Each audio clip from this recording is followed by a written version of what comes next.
Beberapa kali saya ditanya, apakah saya sekarang mendukung Prabowo sebagai Capres 2024. Pertanyaan ini nampaknya muncul karena saya perlahan terlihat mempertimbangkan kembali dukungan saya pada Ganjar Pranowo.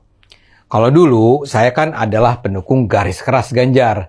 Sekarang dukungan saya dianggap menyurut. Jujur saja, saya memang sempat bimbang dengan dukungan saya pada Ganjar. Tapi itu terutama bukan karena kualitas Ganjar. Saya sebenarnya lebih khawatir dengan kekuasaan PDIP yang mengikat Ganjar sehingga sang capres terkesan tidak berdaya dan hanya bisa mengikuti perintah partai. Tapi kalau Anda tanya, sekarang ini siapakah yang lebih layak didukung di antara ketiga capres? Saya tetap akan menjawab Ganjar Pranowo. Kelemahan Ganjar ada di partainya, bukan pada dirinya. Dan ini yang berbeda dengan penilaian saya terhadap Prabowo. Di Prabowo yang jadi masalah adalah dirinya. Saya tidak mungkin mendukung Prabowo karena dia memang tidak layak menjadi presiden Indonesia. Kelemahan Prabowo ada pada dirinya dan masa lalunya.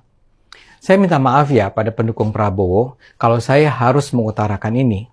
Tapi dalam demokrasi, kita harus bicara jujur, terbuka, agar proses politik bisa membawa Indonesia ke tahap yang lebih baik.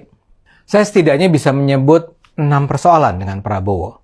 6 persoalan itu adalah kejahatan HAM-nya di masa lalu, ketidakstabilan psikologis, kedekatannya dengan cendana, kedekatannya dengan kelompok-kelompok pro negara Islam dan pro khilafah, ketiadaan dukungannya pada demokrasi, serta potensi korupsi.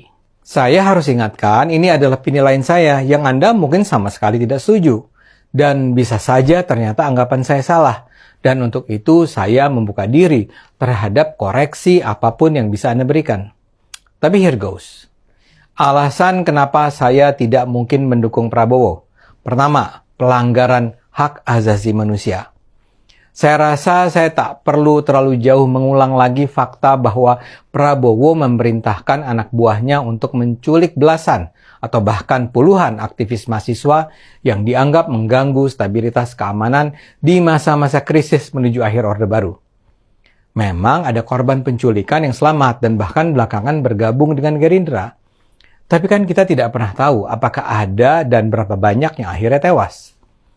Prabowo sendiri akhirnya diberhentikan Dewan Kehormatan Militer, antara lain akibat aksi penculikan tersebut. Walau tidak ada bukti yang sangat kuat, Prabowo juga diduga terlibat dalam pembantaian warga sipil ketika ia terlibat dalam operasi militer di Timor Timur. Bahkan sebuah laporan berjudul Blood on the Cross yang dibuat stasiun televisi ABC Australia, Prabowo digambarkan dengan bantuan pasukan bayaran asing membantai masyarakat sipil di Mapenduma Irian dengan berpura-pura sebagai tim Palang Merah Internasional. Buat saya dugaan kejahatan HAM semacam itu sama sekali tidak boleh dilupakan. Penghilangan nyawa dan penghilangan hak asasi manusia secara sengaja adalah kejahatan. Dan kita tentu tidak ingin punya presiden yang pernah terlibat dalam kejahatan kemanusiaan semacam itu. Kedua, hubungan Prabowo dengan keluarga Cendana.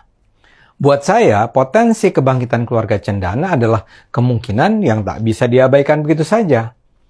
Mereka berusaha kembali melalui parpol-parpol baru, walau gagal.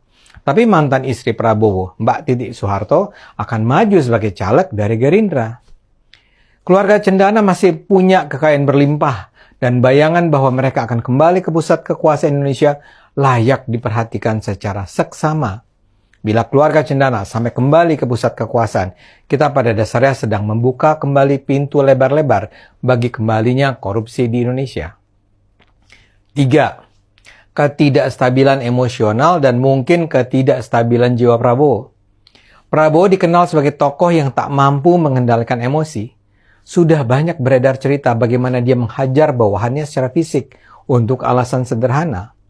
Salah satu joke yang terkenal adalah, kalau kita sedang butuh handphone baru, coba aja bikin marah Prabowo agar dia melempar handphonenya ke arah kita.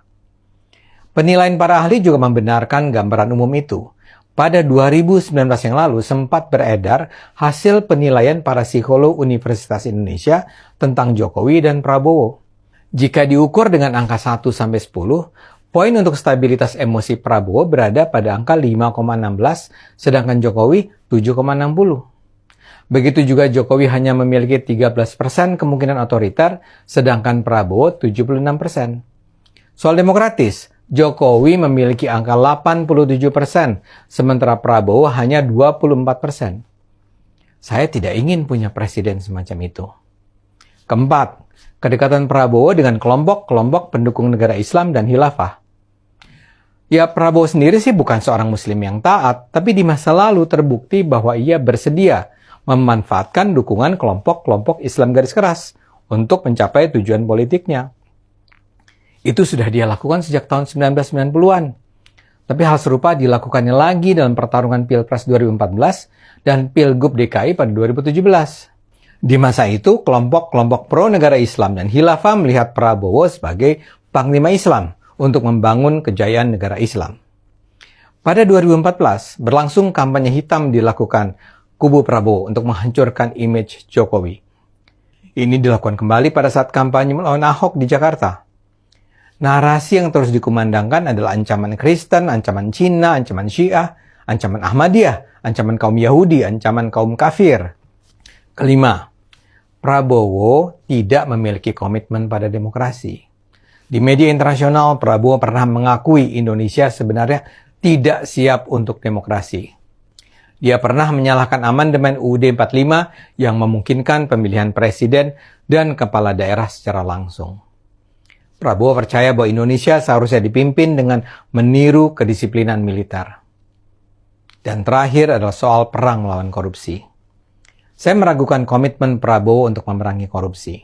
Keputusannya untuk mengawal keluarga Soeharto ketika Soeharto berjaya memimpin sebuah rezim yang disebut paling korup di dunia sudah menunjukkan sikapnya pada korupsi. Sekarang juga beredar ada indikasi korupsi di dalam lingkungan Kementerian Pertahanan yang dipimpinnya. Tentu saja ini butuh bukti lebih lanjut. Tapi saya tidak akan heran kalau kabar itu benar adanya. Yang jelas, salah seorang kepercayaannya di Partai Gerindra, Edi Prabowo, sudah langsung ditahan karena kasus korupsi hanya dalam waktu 1 tahun setelah ia dilantik menjadi anggota Kabinet Jokowi.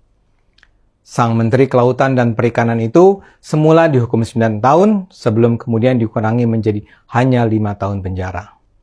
Edi terbukti menerima suap $77.000 Amerika plus 24,6 miliar rupiah dari pengusaha terkait ekspor benih lobster. Tentu saja ini tak berarti Prabowo sendiri korup, tapi itu menunjukkan kehadiran koruptor di lingkungan terdekatnya. Jadi begitulah, setidaknya ada 6 alasan bagi saya untuk tidak bisa mendukung Prabowo sebagai Presiden Indonesia tahun 2024 nanti. Saya mungkin agak ragu dengan Ganjar saat ini, tapi bagaimanapun dia tetap lebih baik dari Prabowo dan tentu saja Anies. Ayo gunakan akal sehat, karena hanya kalau kita gunakan akal sehat, bangsa ini akan selamat.